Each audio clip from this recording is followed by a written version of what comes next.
మన ప్రభువును రక్షకుడునైన యేసుక్రీస్తు వారి శ్రేష్టమైన నామంలో అందరికీ వందనములు. రోజుకు ఒక మిషనరీ జీవిత చరిత్ర. ఈరోజు మనం చూడబోచున్న మిషనరీ రామోన్ లుల్. జననం క్రీస్తు శకం 1232 లేదా 33. మరణం క్రీస్తు శకం 1315 లేదా 16. స్వస్థలం మల్లోర్కా, ప్రస్తుత పాల్మా. దేశం మాజోర్కా, ప్రస్తుత స్పెయిన్. దర్శన స్థలము ఐరోపా మరియు ఆఫ్రికా. ఫిలిప్పీలకు రాసిన పత్రిక 1వ అధ్యాయం 21వ వచనంలో, నా మట్టుకైతే బ్రతుకుట క్రీస్తే, చావైతే లాభము అని పౌలు చెప్పారు. ముస్లిం ప్రజలకు మిషనరీగా సేవలు అందించిన రామోన్ లుల్ యొక్క జీవితం దాన్ని ప్రతిబింబించేదిగా ఉంది. మాజోర్కా రాజ్యంలో ఒక రాజకుటుంబంలో జన్మించారు రామోన్.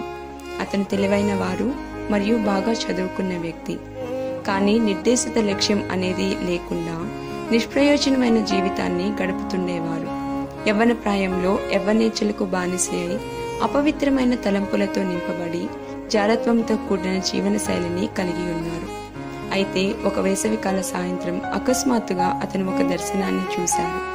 ఆ దర్శనంలో సిలువలో వేలాడుతున్న యేసుక్రీస్తును, ఆయన కాళ్ళ చేతుల మీదుగా రక్తం దారలై కారుతున్నట్టును అతను చూశారు. అతని హృదయాన్ని బలముగా తాకిన ఆ దృశ్యం అతనిని ఎంతో కలవరపరిచింది. కొన్ని దినములు గడిచిన పిమ్మట అతను తిరిగి అదే దర్శనాన్ని చూడటం సంభవించింది. అప్పుడు రామోన్, నన్ను వెంబడించు అనే స్వరాన్ని అతను విన్నారు. తన అంతరంగంలో చెలరేగిన అలజడిని బట్టి ఒకసారి అతను క్రైస్తవాలయంలోకి వెళ్లారు. ఆ సమయంలో సెయింట్ ఫ్రాన్సిస్ ఏ విధంగా మారు మనసు పొందారు అనే వృత్తాంతంను అక్కడి బిషప్ వివరిస్తున్నారు. తత్ఫలితముగా రామోన్ ఆనాడే తన హృదయంను దేవునికి అర్పించి ఆయన్ను సేవించుటకై తన కుటుంబమును, సకల ఆస్తిపాస్తులను విడిచిపెట్టారు. ప్రార్థనలో అతను ఎక్కువ సమయాన్ని గడిపేవారు. కాగా ముస్లిం ప్రజల మధ్య సేవ చేయుటకు దేవుడు తనను పిలుస్తున్నాడని రామోన్ గ్రహించారు.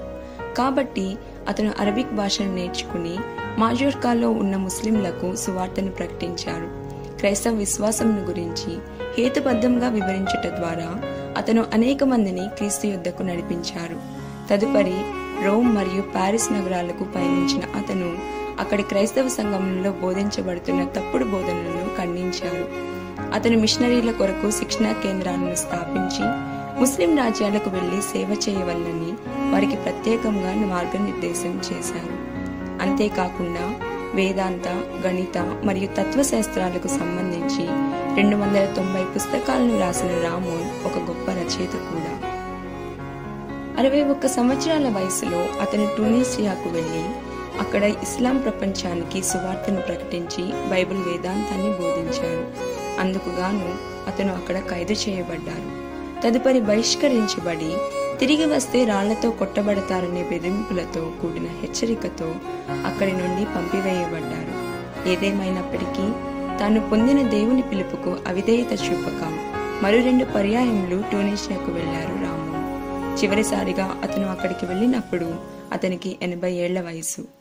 అప్పుడు ఒక సంతలో బహిరంగంగా అతను ప్రసంగిస్తుండగా మత ఛాందసవాదులు పట్టణం వెలుపలికి అతన్ని లాక్కు వెళ్లి రాళ్లతో కొట్టి చంపారు. ప్రియమైన వారలారా, దేవుని స్వరమును మరియు ఆయన యొక్క నడిపింపును మీరు గ్రహించగలుగుతున్నారా?